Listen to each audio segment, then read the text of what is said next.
The drawing on the cover of Chronogram,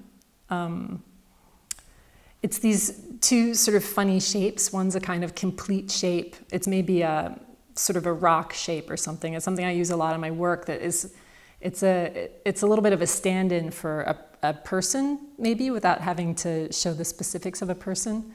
So there's this kind of stone shape next to the shape that's more of an organic shape. It looks like leaves or something. And one is complete, and the other one's kind of falling apart and dissipating in some way. And the original inspiration for it was a film called Alphaville. Interdispersed in the film are these moments where there's these cartoons or little drawings. There was one that I thought was very funny of a man, and instead of eyes it says no no.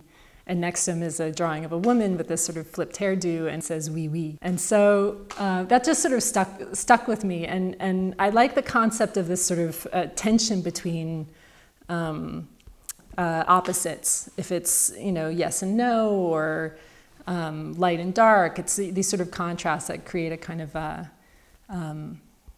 excitement or energy that I think is present in all of my work, but in this particular context, I think it's really bringing up questions of wholeness and dissolution and how things fall apart, and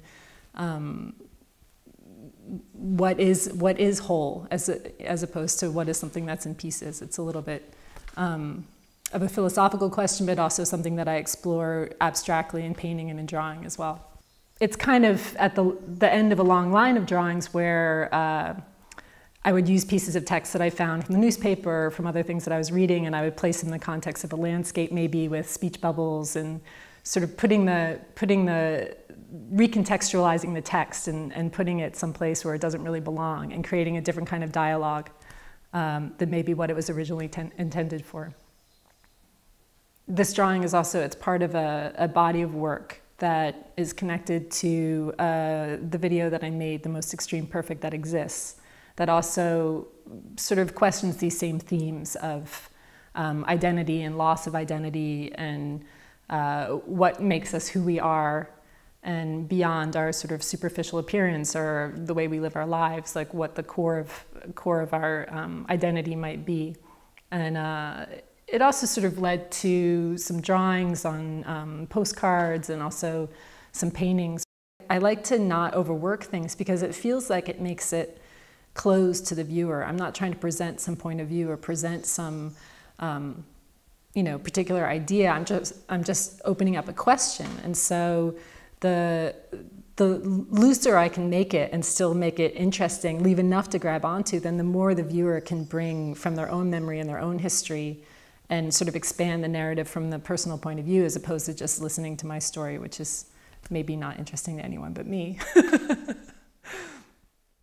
I had been asleep, not asleep, unconscious 6 hours. You know, I had no feeling about of time, of hour. From existing, I had been in a situation of not existing. And that makes me very happy. That life is, I am conscious about myself and everything, and then suddenly, or slowly, my conscious fades out, switches off, and it's not, it is a not existing.